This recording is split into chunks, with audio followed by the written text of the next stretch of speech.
refuse to lose. I'm built to win. Apply myself, I filled it in. No time for the doubt, they counting me out, I'm getting it in. Yeah. No time for no loss, I'm paying the cost, I'm in it to win. Yeah. Refuse. Mine, it can't be diffused. If you ain't thinking the same, then we playing by different rules. You can't see the vision, we living at different views. Until we complete the mission, keep getting up, never snooze. I walked a mile in my shoes, had the mind of a fool, chasing diamonds and jewels. Trust me, I was confused. Started minding my business and used my mind as a tool. Ended up finding my purpose and found the time to get to it. They told me I couldn't do it, they told me I couldn't make it. They sold it, could never break it. That's sadly mistaken. I need a piece of the pie, I want it so bad I can taste it. They told me like Toby, keep on running toes, they gon' take them. Refuse to lose, built to win. Apply myself, I filled it in. No time for the doubt, they counting me out, I'm getting it in. Yeah. No time for no loss, I pay for the cost, I'm winning to win. Yeah. Refuse to lose, I'm built to win. Apply myself, I filled it in. No time for the doubt, they counting me out, I'm getting it in. Yeah. No time for no loss, I'm paying the cost, I'm in it to win. Yeah. Refuse.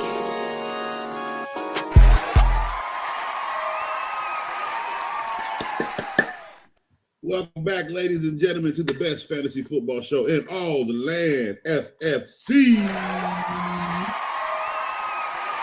How's everybody out there doing today? How we doing? So we are here for another schedule prediction. As you know, it is the boring offseason. I think training camps have started, so that's good. We are in the midst of training, okay? As this goes on, guys, one thing I want to point out, okay? Just one thing I want to point out. Quarterbacks are supposed to throw interceptions in practice, okay? Training camp, they're supposed to throw interceptions, okay? Like, I don't care if the report comes out and they say, who am I looking for? Who am I going to pick on? The Saints new quarterback, right? Let's just say that rookie, they come out, all the rookie threw 7 picks in practice. It's training camp. It's training camp, people. Do you understand that the coaches actually devise plays for interceptions? Like, throw the ball there, okay? Like, throw it right there. Like, one thing they want to see, can you go over the top? And they want to see, can the defense respond to that type of throw? They're going to throw picks in practice, okay? So training camp interceptions, like, stop letting ESPN put you in a tiffy. They're supposed to talk about that. Oh, my God. Do you think he's the next guy if he's throwing these kind of throws right now? No, because he's throwing them right now. Like, come on. Like, what kind of dumb question? This is why I hate reporters. I'm dead serious. I hate reporters. I love analysts. I hate reporters. They have to be messy, okay? They have to find any minuscule negativity so they can broaden it for no reason whatsoever, but to say that, food all in my thing, just to say that they reported it, okay? Oh, sorry. Just say that they reported it. That's it. Nothing else. So they can keep a job, okay? Reporting, don't like them. I don't like them at all. Analysts are different, okay? They actually look at everything of the player, stat lines, history, predicting future aspects with all that data. Reporters ain't got no data. They ain't got nothing. They got their eyes and they saw something. And he threw 8 interceptions. It's training camp. Who said it best? Aaron Rodgers. Relax. It's training camp. Y'all said that about Jamar Chase. Oh, Jamar Chase. You all not. These reporters out here crying, putting out all this negativity on Jamar Chase because in his rookie season, he had the yips. In training camp, and he played with his quarterback for about 2-3 years, right? Chemistry needs to be rebuilt. It's training camp. Yet, this fool went to the Super Bowl and had Jalen Ramsey in the dirt 2 times in that game. But this is, by the way, who y'all think was coach's third receiver? Nobody wanted Chase. It was the dumbest thing I've ever seen in fantasy football. Nobody wanted Jamar Chase his rookie season. What? Like, it was bad. Like, I think I got Jamar Chase like 7th round. Like, it was bad. And I'm just watching this kid fall. Watch because of the yips. Because of the yips in training camp, in preseason. You would have told me dude did this in the first 2 regular season games, but he got the yips. You're in training. Calm down. Relax. Let training camp just be what it is. Training camp. Only time we really need to worry, come that week, that preseason week 1, when the ACLs go, and start ripping. That's gonna happen. It happens every year. We get them in training camp. We're gonna get them in week 1 through week 4, and then we get the season. But them ACLs gone, unless the health is different with these players, and they start actually, coming to training camp. Actually training. A lot of them get hurt because they don't go to training camp because they got paid and they don't want to risk it. And come week 4, when you tear something, you risked it. It's the nature of the sport, guys. Like, I just don't think there's any way around getting, there's no way around being injured. It's just, you play this sport long enough, you're going to get hurt. It's the nature of the game. Okay? So, what do you ain't protecting nothing. You need to be at training camp. That's where you need to be. All right, so without further ado, let us jump into our rankings. Not rankings. No, we're not there yet. I'm so sorry, people. Got you excited for nothing. Let us jump into more schedule predictions. So we are on the NFC side. The AFC side was done about 2 weeks ago. So we are now focusing on the NFC side. We did the NFC North. Now we can do a recap of that real quick before we move on to the NFC South. So the NFC North, we have the Chicago Bears at 7-10. Not bad, but they have a couple of games in there that could possibly steal. One being Cleveland, and maybe if they could beat Minnesota twice, but they have a pretty tough schedule. Green Bay Packers, I have them at 11-6. Detroit, I have them falling to 7-10. They have right before their bye week, they have 3 tough games. They have Cincinnati. First of all, that's if they can get past Cleveland, because if you look at their schedule, they got to play 3 games in one division in a row. They got, what is this? This is week 3 through week 5. They have Baltimore, Cleveland, and Cincinnati. I have them beating Cleveland, right? That's because I can't have them losing to Baltimore, losing to Cleveland, losing to Cincinnati, losing to Kansas City, and losing to Tampa. I can't. I have them losing the last 3 before their bye, so I gave them the Cleveland win. But Cleveland, if they're good enough, could stand to beat Detroit. I don't have a lot of faith in Goff this year. I don't know. I didn't have any faith in him last year. I don't know what you guys saw. I get it. Stat line, he was number 2, but as the season got on and as the season came to where he needed to be better, he folded as he normally does. So that is my point. You paid him all that money just for him to be Jared Goff. I don't get that. Just like I don't get the fact that you paid Kirk Cousins and disrespected him. I don't get that. You paid him and then you benched him. Like, well, that was stupid, Atlanta. Anyway, Detroit, let's see. And last but not least, Minnesota, I got them winning 5 games. I have no faith in J.J. McCartney. They win it. They lose in the first 10 games. They're not getting the win until they're at home against the Bears. And that's if they could pull that off in week 11. I have no faith in J.J. McCarthy. I don't know what more you can have me say. I didn't like him in Michigan. He had a great head coach, is what he had. He had a great team, is what he had. I just don't see anything about him. I don't see what's there. Sorry. All right, so let's move on to the NFC South. Carolina Panthers. It ain't looking too good for them this year. Not because of, I just don't think, one, look, they don't have enough for me on the roster to be above 5 wins, and they're playing a lot of good teams this year. Like their schedule's pretty tough. They have Jacksonville week 1, that's a loss. We got a week 2 game against the Arizona Cardinals. I'm actually giving them a loss. I find them a little bit weaker than Carolina. Atlanta Falcons in week 3 at home is a win. Week 4, and I don't know much about. I don't have. I got to see more on Michael Penix before I can actually say he can, do damage in his division rather than just splitting in his division, which I have them doing when we get to Atlanta. Week 4, New England lost. Week 5 at home against Miami, lost. Week 6 at home against the Cowboys, lost. Week 7 away against the Jets is a loss. Week 8 at home against Buffalo is a loss. Week 9, Week 9 away at Green Bay is a loss. Week 10 at home in New Orleans is a win. And I don't know. I'm feeling a little iffy about that one. And that's only just because with New Orleans, I just don't know the state of their quarterback. Like I don't. Rookie quarterbacks don't come in and just splash unless everything is literally set up nicely for them to just come on and plug and play. It's there, but it's not there. Like, yeah, you saw that in Washington. They were ready for that. There's a few teams you can get that from, but there's a few teams you can't. Sorry.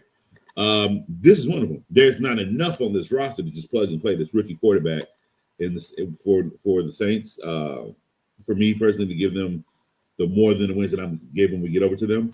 But I can say at home for the Panthers, they should be able to beat New Orleans. Okay, this isn't the same New Orleans with Carr. Excuse me. This isn't the same New Orleans with it really was Carr. So it's a different New Orleans. All right, it's ain't Jameis Winston New Orleans. So this is a whole different New Orleans. So we won't really know much about them. I'm still not sold on Chris Olave. Alvin Kamara is getting older.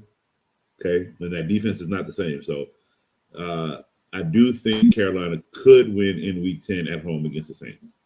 All right, Week 11 away, Falcons is a loss. Week 12 Monday night away is San Francisco was a loss. Week 13 at home against the Rams is a loss. They have a bye week. They come off the bye week in Week 15, and they got the Saints away, loss.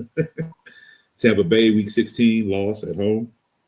Week 17 home against the Seahawks is a loss, and Week 18 away against Tampa Bay is a loss. They could win that game against the Seahawks in Week 17 if by somehow with this horrible record they got better at the end of the season to win that game. But right now I have the Carolina Panthers sitting at 2 wins. They're going to make a quarterback change with these 2 wins because they're going to have probably the first or second pick in the draft next year, and they will most definitely be drafting a quarterback.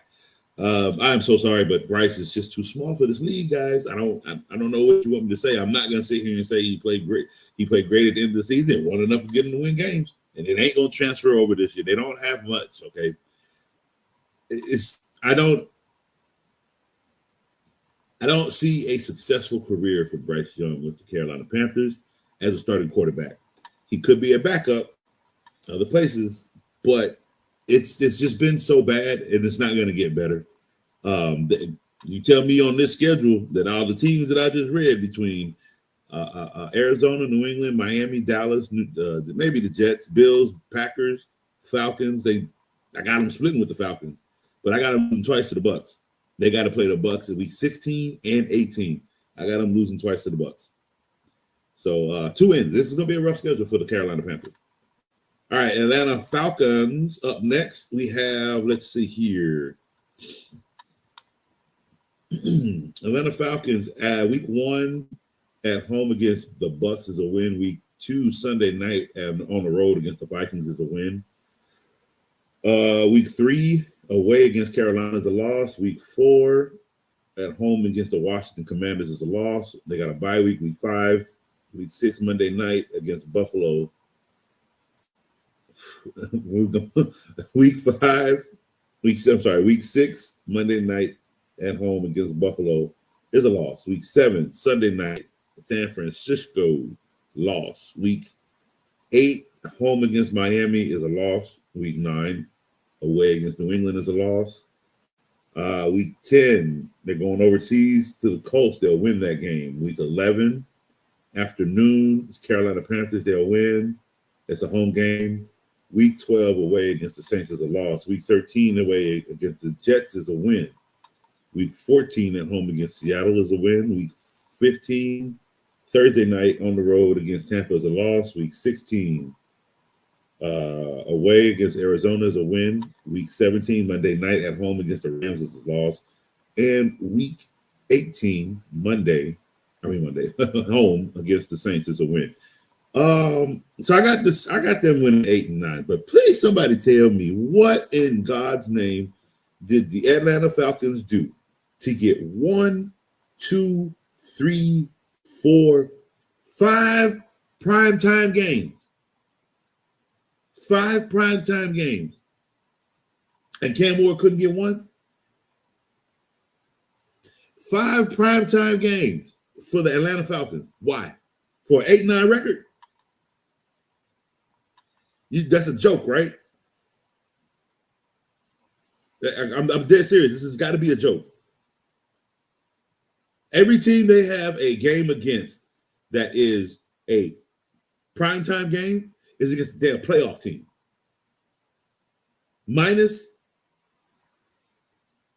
Minnesota made it to the playoffs last year. By the way, they're not doing that this year, so that's why I have them winning that game. But that's the only reason. That's the only nighttime game that I have them is the one with a quarterback switch. Everybody else they playing, Buffalo Monday night, San Francisco Sunday night, Thursday night Tampa, Monday night Rams. They about to get destroyed, and that's what you want people to see, rather than a wonderful rookie. All right, NFL, you got it. Y'all pull the card. You know what you're doing, because half these games gonna get switched anyway. Watch, you're gonna flex them, right? You're gonna find a way to flex them when they look that bad. But yeah, sometimes NFL, you can be too rich for your own dang on good. This is whoever created this, whoever does the schedule, whoever creates it, whether it's AI, I don't know if it can't be AI generated, because AI is not stupid. That's the problem. There is somebody in there flexing these schedules because they're stupid. What would give you the brain cells to say Atlanta? People want to see Atlanta Falcons with Penix in 5 primetime games. What told you that? What told you that? Please, you didn't make the playoffs last year, and you get 5 primetime games. What is the staple of giving a team primetime? Please tell me, because this is absolutely ridiculous. This is the little crap that I go off on. How is it that you gotta be? This is a joke. Atlanta winning 8 games. They're not making the playoffs. Sorry. Tampa. Week 1 afternoon away against the Falcons is a loss. Week 2 Monday night and Houston is a win.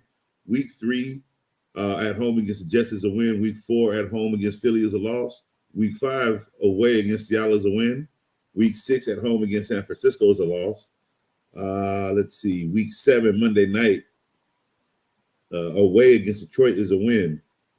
Oh my gosh. You know, okay. Week 8 away against the Saints is a loss. Bye week in week 9. Week 10 they're at home against New England for the win. Week 11 they're away against Buffalo, loss. Week 12 Sunday night the Rams win. Week 13 home against Arizona Cardinals is a win. Week 14 home against the Saints is a win. Week 15 Thursday night home Falcons win. Week 16 away Carolina win. Week 17 away Miami win. Week 18 home Carolina win. 1, 2, 3, 4 primetime games for the Bucs, and they winning all of them. That's what you're supposed to do. Why? Because they were the playoffs last year. Because they were a dominant team last year. They're gonna come out dominant. I can't believe I'm telling that about Todd Bowles' team, but it is Baker Mayfield. That's why. That's why. Might be you know what? Baker's on the radar for quarterbacks, guys. Baker Mayfield is on the radar for drafting a quarterback. If you were drafting a quarterback early, I'm taking Baker Mayfield in the 6th round. That's where I'm drafting Baker, 6th, 7th round. He is a steal. Don't draft him no earlier, but don't draft him no later. You're going to lose him. You're going to have to sacrifice for him. But Baker Mayfield is putting up 45 touchdowns this year. I got him winning 12 games. They have a really good schedule. They are losing to Philly. They're losing to their division, 2 games in their division, and they're losing to the Bills. They're not losing to the Rams, Cardinals.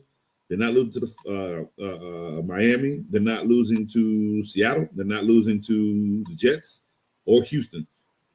Pretty good schedule. 12 wins on this record, on the schedule for the Tampa Bay Buccaneers, and all 4 of the primetime games winning. And you gave Falcons 5 primetime games, and they're losing 4 of them. Because they don't even deserve to be in a primetime game. You gonna put them overseas, that's fine. You want to give them, but you primetime? You want to give them a little ugly Thursday night? Go ahead. I can dig that too. It's a division rival game. That works. What, 5 primetime games for the Atlanta Falcons? Okay. Yeah, it's not gonna look good. It's not gonna look good for them. It's gonna be people gonna turn their TV off. I'm just being honest with you. Nothing gonna be exciting about those. The other team playing gonna get the good win. I can tell you that much. All right, so again, this one was a nice little short one. Nice little short episode. Again, we are in the midst of training camp. Not much going on. We have 2 divisions left to do. The NFC East and the NFC West. So next week is the NFC East. That's going to be a nice one.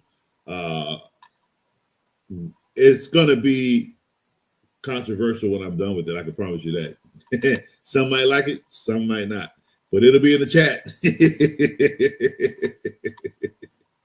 So I appreciate you guys tuning in. And after that, we have the NFC West, which me and Dave will be hosting together on that one because his team is the San Francisco 49ers. And we both have a lot to say about the upcoming season for the 49ers. So stay tuned for that one. That'll be coming in a couple weeks. And then from there, guys, that's it. That's it. We go into the rankings. We start with quarterbacks, running backs, receivers, and tight ends. And then we put it all together in a beautiful mapped formation and make it look all nice and pretty of who you should take number 1 overall and who you shouldn't touch at number 220 something or 299. I think how we a lot of players. Where you should take your tight ends, and yes, live, depending on what coach sees in training, because coach watches training camp, coach watches news sets, coach watches highlights. I see certain things, and if you are a person who is, like, I'm sorry, you can't touch James Cook. Can't touch him. He has disassociated himself from the team. He has he wants a contract. Basically, it's a contract issue. And it doesn't look like he's showing up to camp. So, with that being said, if he doesn't come to work, why we can't have him up there? We can't. I understand he's going through what he's going through, but I cannot have you ranked 5th, right? If the guy that's 6th and 7th are at work, can't do it. You got to drop, buddy. They're putting in work that's allowing me to tell people this person needs to be on your team. You had a good season. I get it. You've been there a couple of years, but you had a good season last year. You want to get paid. Hopefully you do. But if you're holding out, if you didn't sign your franchise tag, if somebody signs their franchise tag, they're ready for work. Draft him. He ready to go. He knows what's at stake in this franchise tag. He gonna ball. Got stuff like. But if you holding out, you worried about something else than football. See what I'm saying? And this is a fantasy show. I got to get people ready to draft. If you're not ready to draft, if you're not ready to go to work, you're not ready to get drafted. It's as simple as that. Coach makes it easy. I don't pull no punches on no play. What I say about Jonathan Taylor last year? I said, what did we do with Jonathan Taylor last year? Boy, did we drop him to 72nd overall. 6th round, basically. I didn't say don't draft him. I said do not draft him in the 1st, 2nd, 3rd, or 4th round because he ain't going to be at work. He going to miss some time. Josh Jacobs went and signed his franchise tag when he was with the Raiders. What I tell y'all to go do? Go take him. He went to work. And he had a good season that year. And then he went to Green Bay. What I tell y'all do? What I tell y'all do when he went to Green Bay? I said draft Josh Jacobs. And what did you do? You drafted Josh Jacobs. And y'all had a great season. That's right. I was upset. I wanted him. I couldn't get him, but I had Jahmyr Gibbs. It was okay. I had Gibbs and I had Kyron Williams. Kyron Williams was my lower end. I needed more from him. He was touchdown dependent. It sucked. That's why I wanted Jacobs, but it was what it was. I said, if you wanted to trade with me last year in the league that I was in, It was only one player that I could possibly have given up for Brian Thomas Jr., and it was Josh Jacobs. And if you didn't have Josh Jacobs, you couldn't get Brian Thomas Jr. It was that simple with me. I needed a third running back. I had enough receivers. Yeah, I would have gladly given up that great receiver, absolutely, for Josh Jacobs. But we will get more into that good fun real soon. Couple weeks, we got our rankings. But for now, we got to finish off with these schedule predictions. 2 more weeks of this, and we start the fun stuff. All right. Hey, guys, I had a great show today. I hope you had a great show today. Tune in next week, next Wednesday at 10 a.m. I love you guys. Coach is out.